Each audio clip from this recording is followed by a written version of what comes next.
DD Tamil channel நேயர்களுக்கு அன்பு வணக்கம்.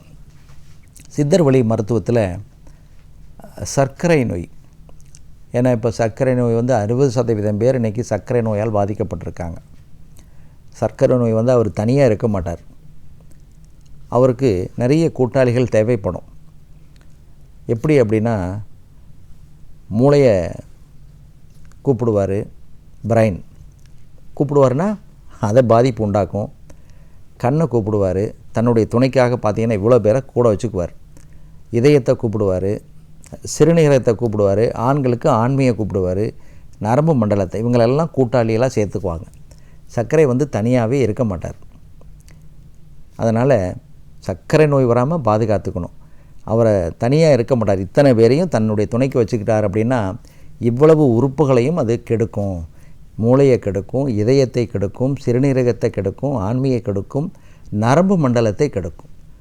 ஒரு 5 வருடம் 10 வருடத்தில் பார்த்திங்கன்னா எல்லா உறுப்புகளையும், உடம்பில் இருக்கிற மேஜர் ஆர்கன்ஸ் எல்லாத்தையுமே இது கெடுத்துரும்.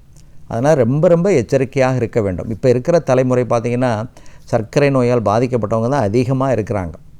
அப்போது ரொம்ப எச்சரிக்கையாக இல்லை அப்படின்னு சொன்னால் 50 வயதுக்குள்ளே எல்லா நோயும் நமக்கு வந்துடும். எந்த நோயும் கட்டுப்படுத்தவே முடியாது, மருந்து இல்லாமல் வாழவே முடியாது. அப்போது உணவு ரொம்ப ரொம்ப முக்கியம். உணவுக்கு இம்பார்ட்டன்ஸ் கொடுக்கணும். ஏன்னா நேரம் தவறி சாப்பிட்றது, சாப்பிடாமே இருக்கிறது. காலை உணவு நிறைய பேர் சாப்பிட்றதே இல்லை. இப்போ பசங்க பிள்ளைங்கள்லாம் பார்த்திங்கன்னா இரவு வேலை பார்த்துக்கிட்டே இருப்பாங்க, பகலில் அவங்க தூங்கிட்டே இருப்பாங்க. காலை உணவே இருக்காது. மதியம் பார்த்திங்கன்னா 12 மணிக்கு மேலே தான் எந்திரிப்பாங்க. அப்போது காலையில் மலம் கழிக்கலை, சிறுநீர் கழிக்கலை, சாப்பிடலை. இப்படியே ஒரு 6 மாதம் 1 வருடம் தொடர்ந்து அவங்க கடைபிடிச்சாங்கன்னா கண்டிப்பாக சர்க்கரை நோய் வந்துடும், இதய நோய் வந்துடும், ஒபிசிட்டி வந்துடும், எல்லா நோயும் வந்துடும். அப்போது அங்கே என்ன ஆகுது, நம்மளுடைய வாழ்க்கை முறை மாறிடுது. உணவு முறைங்கிறது சுத்தமாக கிடையாது. ஸோ இது மிக மிக முக்கியமான ஒரு காரணம் சர்க்கரை நோய் வருவதற்கு. அதனால் இந்த சர்க்கரை நோயிலிருந்து நம்மளை தற்காத்து கொள்ள உணவுக்கு இம்பார்ட்டன்ஸ் கண்டிப்பாக நம்ம கொடுக்கணும். சாப்பிடாமல் இருக்கிறது, நேரம் தவறி சாப்பிட்றது ரொம்ப ரொம்ப முக்கியம்.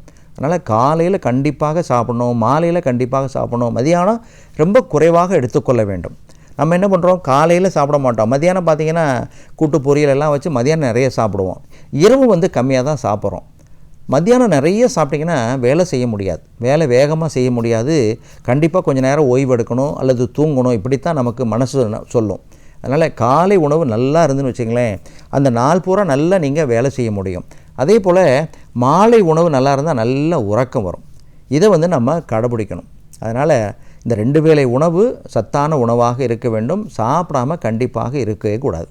இப்போ சர்க்கரை நோய் ஆரம்பமாக எனக்கு இருக்குது, எவ்வளோ இருக்கணும், 80லேருந்து 120 வரலையும் இருக்கலாம் சர்க்கரைனுடைய அளவு. ஃபாஸ்டிங்கில் 100 110 வரலையும் இருக்கலாம். சாப்பிட்ட பிறகு ஒரு 120 130 வரலையும் இருக்கலாம். இப்போது 150 இருக்குது, எனக்கு 170 இருக்குது அப்படின்னு சொன்னால் எந்த விதமான மருந்துமே இல்லாமல் உணவு மூலமாக, உடற்பயிற்சி மூலமாக, மகிழ்ச்சி மூலமாக நம்ம கட்டுப்பாட்டில் வைக்கலாம். இதற்கு சித்த மருத்துவத்தில் தடுப்பு மருந்தாக ஆவாரை குடிநீர் சூரணம், அதற்கு ஒரு பாட்டு இருக்குது. ஆவாரை கொன்றை நாவல் அடைகடல் முத்தம் கோஷ்டம் மேவிய மருதம் தோளும் விரைந்து ஒன்றாய் கொண்டு பூவிழி குழலினாலே பொருந்தவே தன்னை உண்ண காவிரி நீரும் வற்றி கடல் நீரும் வற்றுந்தானே மாங்க. ஆவாரை அப்படின்னா ஆவாரம்பூ, ஆவாரை இலை, தண்டு, பூ, காய் எல்லாமே. கொன்றை வேர், நாவல், அடுத்தது பார்த்திங்கன்னு சொன்னால் கடல் அழிஞ்சில், கோரைக்கிழங்கு, கோஷ்டம், மருதம்பட்டை, இதெல்லாம் ஒரே அளவெடுத்து கஷாயம் போடுறது. இது சித்த மருந்து கடையிலே கிடைக்குது. ஆவாரை குடிநீர் சூரணம் சித்த மருந்து கடையில் கேட்டு வாங்கி இந்த சூரணத்தை 5லிருந்து 10 கிராம் 1/2 லிட்டர் தண்ணியில் போட்டு 8ல் 1 சுண்டை காய்ச்சணும். 6 லிட்டர் தண்ணி என்ன பண்ணணும், ஒரு 100 மில்லியாக நீங்கள் சுண்டை காய்ச்சி அதை வடிகட்டி சிம்மிலேயே வைக்கணும். நல்ல கொதிக்க விடக்கூடாது.